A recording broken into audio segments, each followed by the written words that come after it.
Ya nos hemos introducido en el Nuevo Testamento, nos hemos introducido en los Evangelios, hemos visto cómo no solo Juan el Bautista presentaban a Jesús ante Israel como aquel esposo que en el Antiguo Testamento prometía desposar a su pueblo y hacerlo fecundo, sino hemos visto también cómo el mismo Jesús se presenta a sí mismo, se ha querido presentar como el esposo definitivo, ¿no? Como el gran esposo. Creo que merece la pena ahora dedicar nuestra atención al Sermón de la Montaña, no en su totalidad, eso nos daría para muchísimo tiempo y lo disfrutaríamos, pero no podemos hacerlo todo a la vez, ¿no? Pero sí porque hay un momento en el cual Jesús, el Señor, va a referirse al adulterio, por lo tanto va a tratar el tema del matrimonio. El Sermón de la Montaña, probablemente lo recordamos, ¿no? Es el primer gran discurso de Jesús que nos presenta el Evangelio de San Mateo, capítulos 5 al 7 del Evangelio de San Mateo. Es un discurso de una riqueza siempre sorprendente. Basta recordar que comienza con las bienaventuranzas, ¿no? Para comprender cómo ya solo ese comienzo lo dice todo, solo ese comienzo pues tiene una promesa de riqueza y de significado sorprendente. Y luego recordamos pues la sal y la luz, la sal de la tierra, la luz del mundo, ¿no? Y en un momento determinado, Mateo 5:17, Jesús dice: no penséis que he venido a abolir la ley y los profetas. No he venido a abolirla, sino a dar plenitud.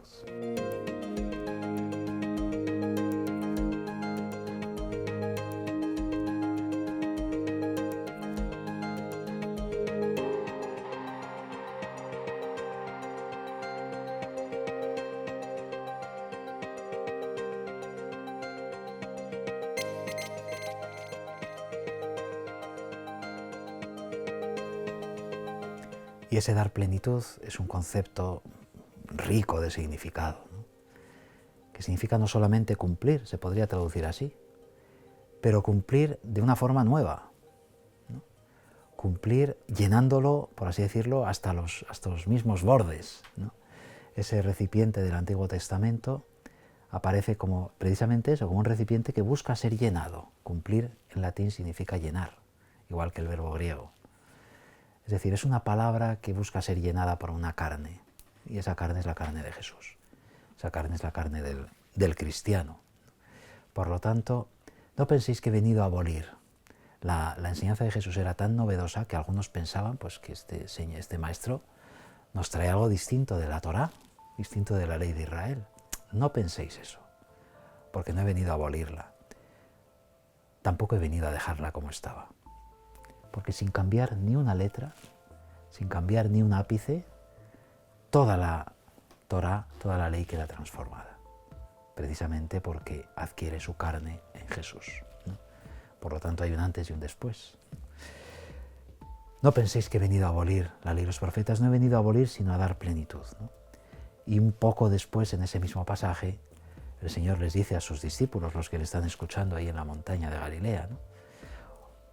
Os digo que si vuestra justicia no es mayor que la de escribas y fariseos, no entraréis en el reino de los cielos.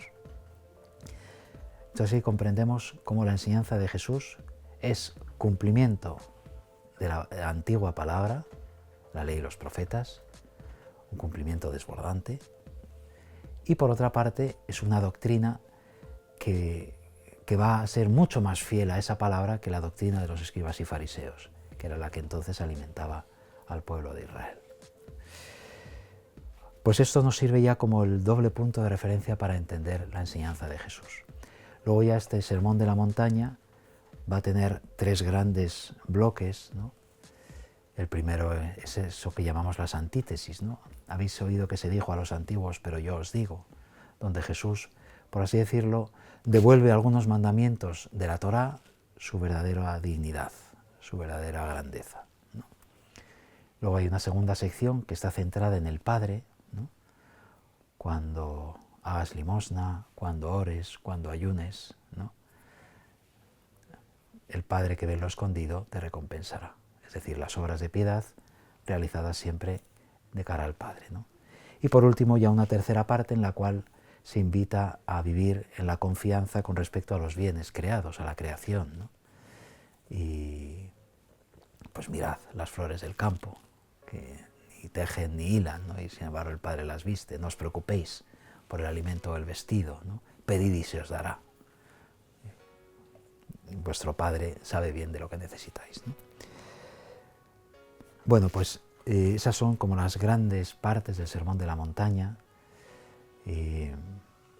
En esa primera gran sección del capítulo 5, habéis oído que se dijo, pero yo os digo, hay un momento en el cual Jesús dice, versículo 27 del capítulo 5 de San Mateo, habéis oído que se dijo, no cometerás adulterio. Pero yo os digo, todo el que mira a una mujer para desearla, ya ha cometido adulterio con ella en su corazón. Por eso, dice, si tu ojo derecho te escandaliza, sácatelo. Y mejor es vivir tuerto que morir eternamente con los dos ojos, ¿no? Si tu mano derecha te escandaliza, córtatela. Más te vale entrar manco en la vida que entrar con las dos manos en la muerte eterna, ¿no? Y a continuación, ¿no?, se dijo, el que repudie a su mujer, que le dé acta de repudio. Pero yo os digo que si uno repudia a su mujer, la induce a cometer adulterio. El que se casa con la repudiada comete adulterio. Es decir, estas dos enseñanzas del Señor están tocando el adulterio, ¿no? Están vinculadas por ese tema. Y se caracterizan porque el Señor revela como fuente de adulterio algo que un judío de la época nunca habría pensado que lo fuera. Primero, el mirar a una mujer con un deseo, digamos, torcido. Dice, ya ha adulterado con ella en su corazón. Es el corazón lo que al Señor le interesa, ¿no? O sea, como que su mundo de relaciones ya se ha visto tocado por el pecado, ¿no? No ha cometido adulterio y sin embargo, en cierto modo, ya está siendo un adúltero con los ojos, ¿no? Y en segundo lugar, el divorcio, ¿no? Si uno se repudia a su mujer y se casa con otra, dice, comete adulterio. Con ello Jesús revela, el divorcio existía en Israel precisamente para casarse con otra mujer, ¿no? Y un judío pensaba que lo podía hacer.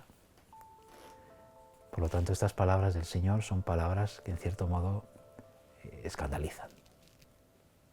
Escandalizaban ya entonces, y escandalizan también ahora. Si uno repudia a su mujer, la induce a cometer adulterio porque la obliga moralmente casi a casarse otra vez para poder vivir. Y el que se casa con la repudiada comete adulterio. Es decir, el divorcio no rompe el vínculo entre los esposos, ¿no? Esto es algo que pertenece a la revelación originaria que veíamos en los primeros capítulos en el Génesis, pero que la conciencia de Israel pues había quedado sepultado por una historia y por unas normas siempre secundarias, ¿no? Pero que habían sido capaces como de oscurecer en el corazón de los israelitas esta grandeza del matrimonio. Por eso estas palabras del Señor en el Sermón de la Montaña son tan importantes, son tan luminosas y creo que no es exagerado decir que son revolucionarias, porque ciertamente obligan a una verdadera conversión, obligan a una verdadera revolución del corazón, ¿no? El comprender que ya en la mirada el hombre está manifestándose, ¿no? En la forma de mirar, pues ya está revelando o una lógica del amor y de la donación o una lógica del dominio y de la búsqueda del beneficio propio, ¿no? Y que al romper el vínculo con una esposa, pues ese hombre está viviendo una ficción, porque si resulta que al casarse con otra comete adulterio, si la persona que se ha casado y se ha divorciado se vuelve a unir a otra y comete adulterio, el adulterio es una relación entre personas casadas. Es decir, se da por hecho que es que el vínculo entre los esposos seguía vivo, seguía operante. Son palabras verdaderamente revolucionarias. Por eso es tan grande que aparezcan en el Sermón de la Montaña. Porque, por así decirlo, aparecen todas ellas teñidas de bienaventuranza. Las bienaventuranzas tiñen, iba a decir con color de sangre, podríamos decir, pero de sangre derramada por amor, Las bienaventuranzas tiñen con color de sangre toda la enseñanza del Sermón de la Montaña.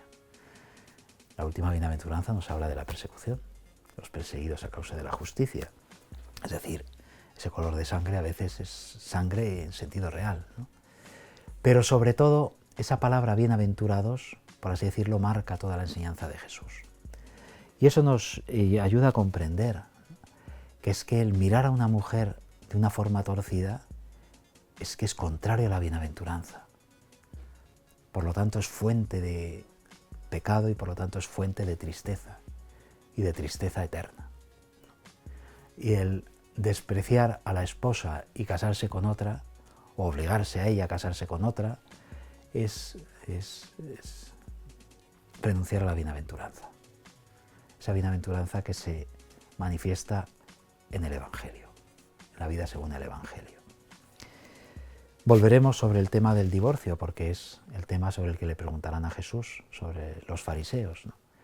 Pero me interesa poner de relieve un último aspecto del Sermón de la Montaña, porque he indicado al principio cómo tiene diversos momentos, ¿no?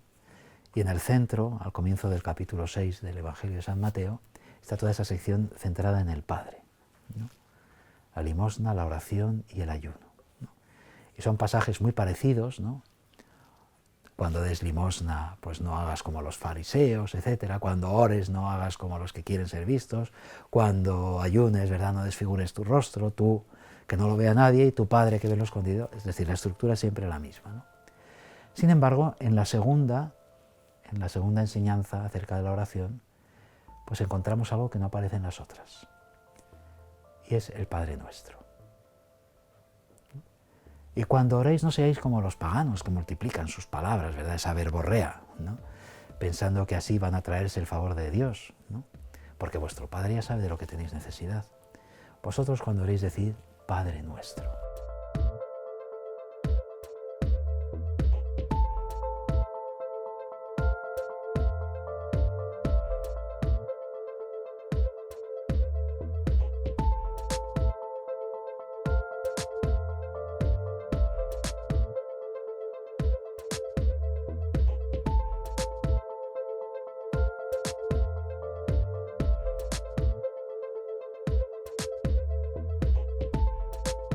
Bueno, pues es muy hermoso comprender, verlo, eso se ve cuando se ve la estructura del Sermón de la Montaña, ver que el Padre Nuestro queda justo en el centro de toda esa gran enseñanza.